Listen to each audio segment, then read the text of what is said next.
Magandang araw mga bata! Ako si Ginang Arabi F. Bugaring, ang inyong guro sa edukasyon sa pagpapakatao. Ang ating layunin ay nagpapakita ng tunay na pagmamahal sa kapwa na pakikiisa sa pagdarasal para sa kabutihan ng lahat. At nailalahad ang mga paraan ng pakikiisa sa pagbibigay ng pag-asa sa pagharap ng mga suliranin sa buhay. Ang ating aralin ay pakikiisa sa pagdarasal para sa kabutihan ng lahat. Tayo ay magbalik-aral. Lagyan ng check kung ito ay nagpapakita ng pagmamahal at pagtulong sa kapwa, at X naman kung hindi.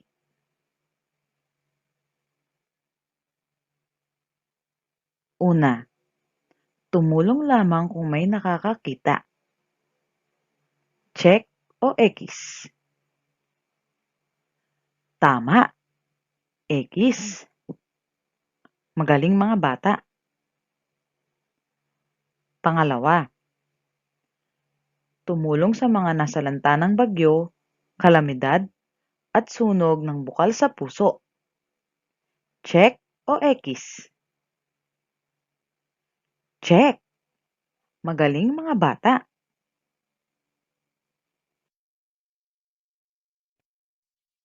Pangatlo, ibigay ang mga lumang laruan na hindi na ginagamit sa mga maliit na bata sa kapitbahay.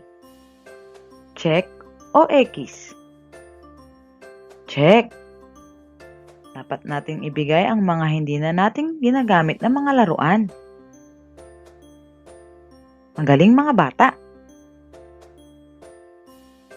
Pang-apat,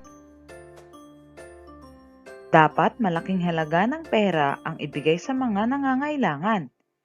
Check o X? X. Dahil kahit maliit na halaga, ay malaking tulong na sa mga nangangailangan. Panglima, ang pagtulong sa iba ay may oras lamang. Check o X? X. Dahil sa kahit anumang oras, tayo ay pwedeng tumulong sa mga nangangailangan. Mahusay mga bata. Ang pananalig sa Diyos ay may papakita sa iba't ibang pamamaraan ayon sa relihiyong kinabibilangan. Bagamat iba't iba ang gamit ng katawagan, ay isa lamang ang Diyos na ating tinutukoy at pinaniniwalaan. Halina't basahin natin ang sulat na pinadala ni Rosalie ng Philippine Red Cross sa isang batang babaeng nagngangalang Virginia.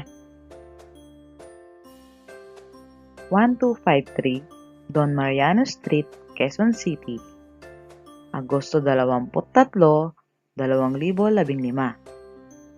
Mahal kong Virginia, natanggap ko ang sulat mo na nagtatanong sa akin kung mahirap ang trabaho ko bilang opisyal ng Philippine Red Cross. Mahirap na madali ang trabaho ko, Virginia. Mahirap dahil may mga pagkakataong nadadala ko ng awa sa mga kapuspalad. Magkaminsan, kailangan naming pumunta sa mga napakalayang lugar para sa aming gawain. Sigurado akong isa ka sa mga taong sumusuporta sa amin. Maraming salamat. Ngayon, Virginia, alalahanin mo na bawat isa sa atin ay may pananagutan sa ating kapwa. Sinabi ng Diyos na dapat nating mahalin ang ating kapwa. Mamahalin din tayo ng ating kapwa-tao. Kung ganito ang magiging kaisipan ng bawat isa sa atin, mawawala na ang di pangkakaunawaan, wala ng gulo, at magkakaroon na tayo ng kapayapaan at pagkakaisa sa daigdig. Lubos na nagmamahal, Rosalie. Sagutin ang mga sumusunod na tanong. Unang tanong, ano ang trabaho ni Rosalie? Tama mga bata. Si Rosalie ay opisyal ng Philippine Red Cross. Pangalawang tanong, kailan ipinadala ang sulat para kay Virginia? Magaling mga bata! Ipinadala ang sulat para kay Virginia noong Agosto 23, 2015. Pangatlong tanong, sumasang-ayon ka ba sa mga sinabi ni Rosalie sa huling talata? Bakit? Magaling mga bata! Oo, dahil sinabi ng Diyos na dapat nating mahalin ang ating kapwa. Mamahalin din tayo ng ating kapwa-tao. Ang apat na tanong, bakit dapat tayong magkaroon ng pananagutan kahit sa ibang tao? Magaling mga bata! Oo, para tayo ay mahalin ng ating kapwa. Panglimang tanong, bilang isang mag-aaral, paano mo maipapakita ang pakikiisa at pagmamahal mo sa gitna ng suliraning ating kinakaharap sa panahon ng pandemya?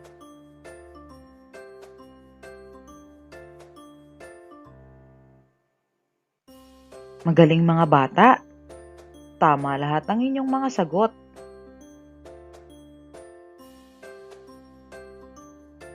Tunghayan ang graphic organizer upang lubusan mong maunawaan ang kahalagahan ng pakikiisa sa pagdarasal para sa kabutihan ng lahat. Pakikiisa sa pagdarasal para sa kabutihan ng lahat.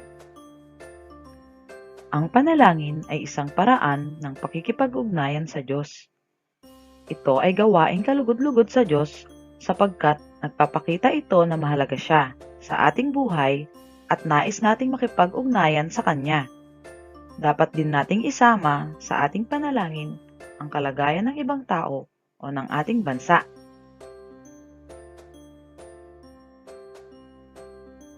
Kung minsan naman, may mga bagay na gusto mong mangyari pero hindi agad natutupad. Dahil ikaw ay nananalig, nagtitiwala at nagdarasal sa Diyos. Unti-unti mo itong makakamit at matutupad. Lalo na kung ito ay para sa ikabubuti ng lahat. Ang pag-ibig o pagmamahal ng Diyos sa atin ay walang kaparis. Hindi nagbabago at walang katapusan. Kung ang Diyos ang lumikha sa atin, ang kanyang katangiang ito ay tiyak na taglay din natin. Ito ang dahilan kung bakit minamahal natin ang ating kapwa. Kung bakit tayo ay may pusong likas na matulungin at mapagmahal.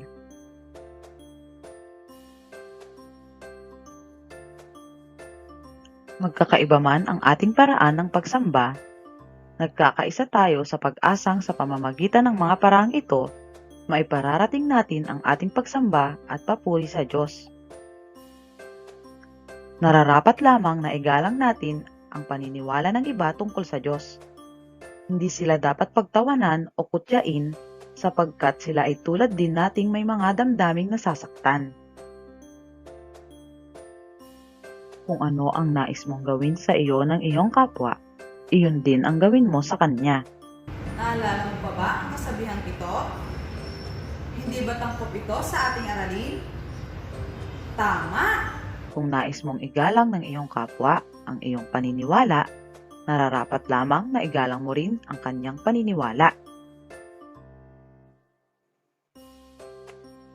Ang patlang sa ating kapwa ay tanda ng pagmamahal sa patlang. Ang bawat tulong at patlang na ating ibinibigay ng walang hinihinging patlang ay tanda ng ating patlang sa Diyos, sa kapwa at sa pamayanang ating ginagalawan. Mahusay mga bata! Ngayon ay basahin naman natin ang talata na kumpleto ang sagot. Ang panalangin sa ating kapwa ay tanda ng pagmamahal sa poong lumikha. Ang bawat tulong at pagmamahal na ating ibinigay na walang hinihinging kapalit ay tanda ng ating pagsasaalang-alang sa Diyos, sa kapwa at sa pamayanan ating ginagalawan.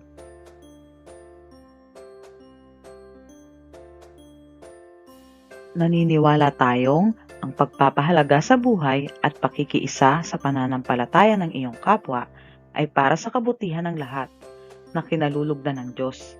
Inaasahang na ipagpapatuloy natin ang hangaring ito sa lahat ng oras at pagkakataon.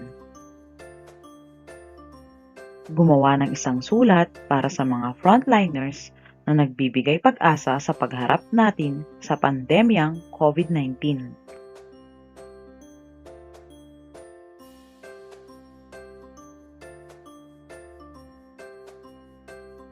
Narito ang rubrik sa pagsulat ng sulat.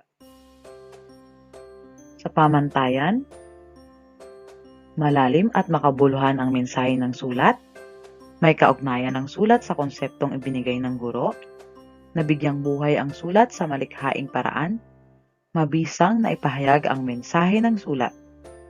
Meron tayo andyan ang 5 puntos, mahusay, 3 puntos, katamtaman, 2 puntos, kailangan pang paghusayin. Salamat sa inyong pakikinig. Paalam!